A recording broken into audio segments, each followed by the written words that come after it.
Hello. Welcome to Project Argo, a conversion of Arma 3 and a prototype which is now being developed under Bohemia Incubator. When playing Project Argo, you will be able to choose one of our 3 scenarios, from which each will provide a different game experience. To enjoy the peak of tactical planning, try Clash. The largest gameplay area and slowest gameplay pace offers space for tactical maneuvering, flanking and long-distance battles.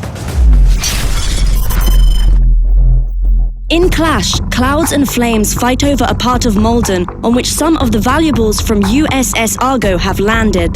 The goal of both teams is to gradually seize sectors in the area by flying the faction flag and eventually to attempt to capture the enemy base. At the beginning, both teams start with 3 owned sectors from which they embark to neutral points placed in the center of the battlefield. If they successfully seize one of these neutral points, a route deeper into enemy territory opens up. During the phase concerning neutral points, both factions are in the position of attacker. In the event of fighting over owned sectors, one of the factions is always defending their position, while the other is invading their territory. Attacking one faction's base is always unique, as this phase can be one of the most challenging to complete.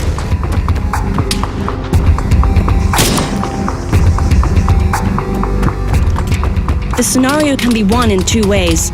First is by capturing the opposite faction's base. The second is to achieve the score count of 7. The gameplay situation can be changed by capturing an airdrop. Seizing airdrop will provide an advantage to the team, which captured it in similar way as in the raid and link scenarios. In Clash, the airdrop will supply your team with the following. The attacking side will receive reinforcement in the form of respawn, while the reward for the side defending is a reduction of the time limit which the attackers have to complete their invasion. Enough said. Load your weapons and conquer the battlefield.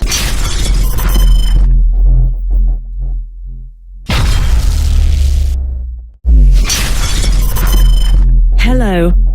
Welcome to Project Argo, a conversion of Arma 3 and a prototype which is now being developed under Bohemia Incubator. Upon entering the game, the player is able to choose from 3 different scenario types. Each scenario is different and there is something for everyone. For example, Raid is distinctive for its medium-paced, tactical 5 vs 5 gameplay, taking place in a rather small, predefined and restricted area.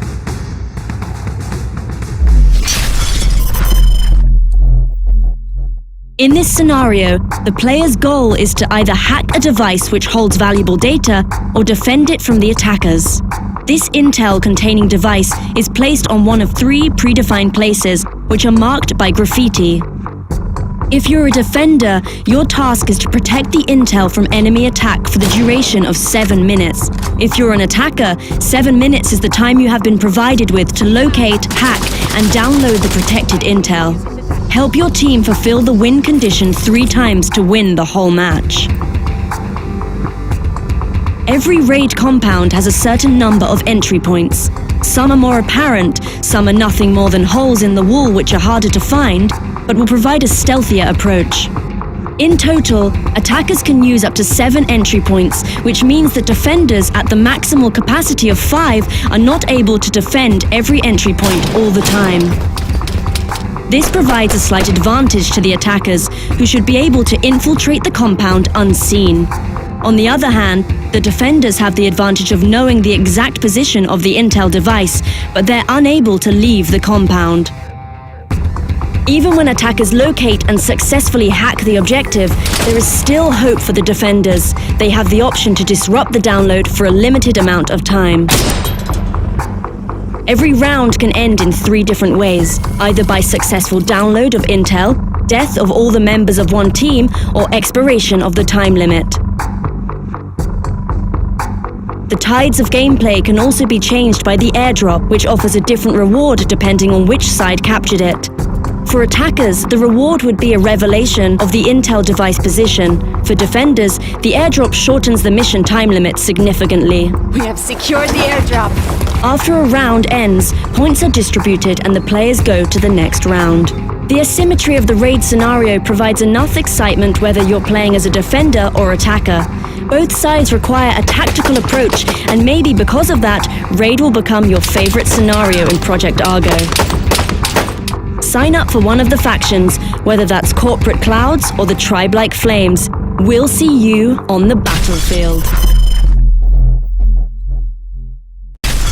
Hello.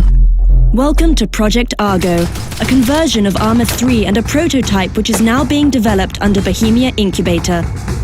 The player can choose from 3 Project Argo specific scenarios which differ in gameplay pace, size of the playable area and types of objectives. For fast-paced gameplay, there is Link, where you need to capitalize on team communication, agility, and quick decision-making. In Link, both teams are striving to achieve the ultimate goal, activating a full set of search array devices by connecting and holding localizing nodes in a predefined order. The team which prevails by establishing the connection 3 times and holds it enables their faction to localize important valuables in the area and obviously achieves a glorious victory. The search array devices are divided into several types. Near the edge of the location, 2 smaller devices called 1A and 1B are placed. Close to the actual center of the map, you can find a device N2, and in the actual midst of gameplay is the last device called Main.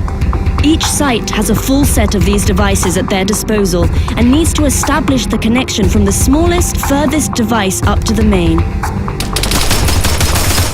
Devices 1A and 1B are equal in value, but both provide certain tactical advantages when captured and are required for capturing Node 2. Only after Device 2 is captured can the team try claiming Main. Seizing and holding these devices is the win condition in Link scenario.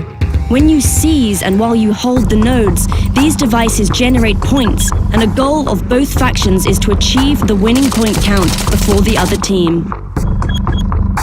The gameplay is not centered solely around the main device, but can also be concentrated in its close proximity or around Device 2. But be warned, the function of this device can be disrupted by the enemy, and this could put your whole mission in jeopardy. When capturing the node, be aware of your surroundings, and don't hesitate to bring another friendly player with you, or even go scramble the enemy node to keep them busy. On top of this, the situation can be changed by an airdrop. When it's captured, it disables the ability to seize devices, scramble connection, or generate points from owned devices for the opposing faction. A mechanic which distinguishes Link scenario from the others the most are the respawn tickets. Respawn tickets allow players to quickly return to the battle after they have been eliminated. At the start of the match, both factions have 5 respawn tickets at their disposal. These are depleted by respawning or friendly killing. Respawn tickets can be regained by eliminating a player from the opposing faction. The round can end in 3 different ways. Firstly, depletion of respawn tickets by one faction. Secondly, expiration of the time limit, which will result in victory for the faction which was able to generate more points from their devices. Or thirdly, when one of the factions achieves the target point count. Choose one of the factions and get to linking.